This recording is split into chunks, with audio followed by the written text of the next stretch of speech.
Oi gente, meu nome é Carolina, sou vice-capitã da equipe de bilhagem, faço parte também do sistema de powertrain elétrico e comunicação e vamos agora para a última parte do curso de Scrum. No vídeo anterior a gente falou um pouco sobre os eventos do Scrum, as sprints, as reuniões que são realizadas no projeto que utiliza a metodologia e agora a gente vai falar um pouco das ferramentas. Trouxe duas aí que a gente utiliza mais no dia a dia da equipe, que seria o Kanban e o Burndown Chart. Começando pelo Kanban primeiro, que seria uma ferramenta da cultura ágil. O Kanban é uma ferramenta justamente de gestão de tarefas, com foco na organização global do fluxo de trabalho. Então, as tarefas que são a essência do Kanban são representadas em cartões. Kanban, que seria justamente cartão em japonês. Elas são divididas em quadros ou painéis visíveis, assim como a gente pode ver na imagem, e tem um nível de urgência para serem realizadas. É importante ter isso definido, diferenciado por cores, muitas vezes, que auxilia o entendimento visual. Em urgente, prioridade baixa, vários nomes são utilizados para designar isso, mas é muito importante ter esse nível de urgência e prioridade definido para cada uma das tarefas colocadas no Kanban. Uma coisa importante também, que é justamente essa essência, seriam o status, As tarefas são movimentadas de acordo com o seu desenvolvimento, em que elas são pendentes, seria o to do, em andamento, doing, ou concluídas, que foram entregadas no done.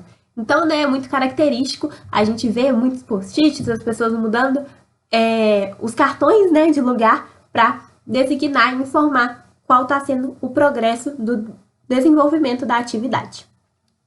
Então, o objetivo dessa ferramenta é ter uma clareza maior para toda a equipe sobre o esforço necessário a ser realizado, ter um controle rigoroso de todos os passos até a entrega do projeto e a evolução de maneira contínua, E aí, uma curiosidade é que o sistema Kanban surgiu como parte do sistema Toyota de produção, nasceu exatamente com esse objetivo de controlar o estoque de materiais para evitar, tanto exceder quanto faltar produtos, provocando um equilíbrio entre o estoque e a linha de produção. Então, eu trouxe também um comparativo entre Scrum e Kanban, Muita gente confunde o que seria cada um desses dois. É importante lembrar que Scrum é um método para gestão de projetos, enquanto o Kanban é um sistema para gestão de tarefas. São coisas diferentes, apesar de muitas vezes andarem junto no projeto. Começando falando do Scrum também, O Scrum direciona esforços para entregar o incremento, enquanto o Kanban organiza atividades, o fluxo do trabalho, como é que está o status daquela tarefa. Então, o Scrum, ele tem o foco em poucas funcionalidades por vez, enquanto o Kanban tem esse foco na gestão global do projeto. O Scrum tem a organização do trabalho em ciclos curtos de desenvolvimento, que seriam as sprints, enquanto o Kanban organiza o trabalho de forma contínua, com base no status, se ela está pendente, em andamento ou concluída. No Scrum, a gente tem a adaptação das equipes às regras e papéis, que são aplicadas com o auxílio da figura do Scrum Master. No Kanban, a gente tem a adaptação do modelo às características da equipe. Então, a gente tem o padrão de pendente, em andamento e concluído, mas cada equipe tem uma necessidade diferente em que pode ser adaptado esse status de tarefa. No Scrum, a gente tem as entregas realizadas em blocos de tarefas, concluídas após cada sprint, enquanto no Kanban, essa entrega é definida pela equipe e pode ser concluída, Seria a definição do done na nossa lista.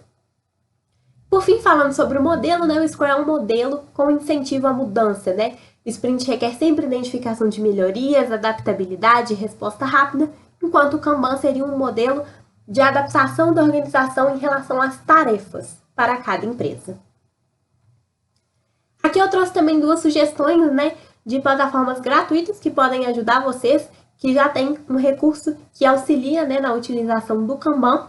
A primeira delas, o Trello, que é muito característico dos cartões, em que a gente tem essa to do, doing, done. A gente tem marcadores que ajudam na definição da prioridade, a gente pode anexar descrição, colocar arquivos, adicionar pessoas também que devem ser delegadas para adicionar cada tarefa. Muitas funcionalidades e uma plataforma totalmente gratuita que você pode usar aí na sua equipe, na sua empresa, no seu projeto. Uma outra sugestão seria o Notion, que tem um recurso de board que seria justamente essas tasks, que estão descritas aí, projetos que podem ser definidos com base no Kanban, né, para to do, doing e done, em que a gente também consegue colocar marcadores, definir datas, adicionar pessoas, descrições, e uma vantagem do Notion, né, que você pode utilizar para o gerenciamento completo do seu projeto. Além da função de board, você tem checklists, né? Você tem a possibilidade de adicionar planilhas, a possibilidade de adicionar arquivos, descrições, tudo isso no mesmo lugar, que pode te ajudar muito a ter uma unificação das plataformas utilizadas, né, no seu projeto. Falando então, né, sobre a segunda ferramenta, que seria o Burnout Chart, que mede justamente o progresso, a evolução das tarefas na sprint. Então, seria, né, uma ferramenta que mede o progresso da sprint, do ciclo, utilizado no Scrum. Então, ela monitora esse progresso e dá indicativos do processo de trabalho da equipe, se a equipe está bem, se a equipe está atrasada. Então, aqui a gente tem um gráfico, né, em que monitora esse progresso em relação a um plano. A gente tem um ideal. Então, aqui no gráfico ao lado, né, a gente pode ver que a gente tem uma curva ideal, reta, contínua, uma curva estimada, né, que pode levar em consideração alguns outros fatores, menos recursos, finais de semana, em que você tem uma queda da produtividade, e o atual, que seria realmente a cada dia pontual, tanto que você desenvolveu, para você conseguir analisar, né, o tão distante que você está do ideal e do estimado, e saber planejar ações para reverter isso quanto mais rápido. Então, como objetivo, né, é justamente auxiliar a organização do trabalho das equipes, a visibilidade do ritmo de trabalho, né, assim você consegue ter uma visão clara se você está atrasado, se você está adiantado, como que está o desenvolvimento, se você vai conseguir entregar no prazo ou não.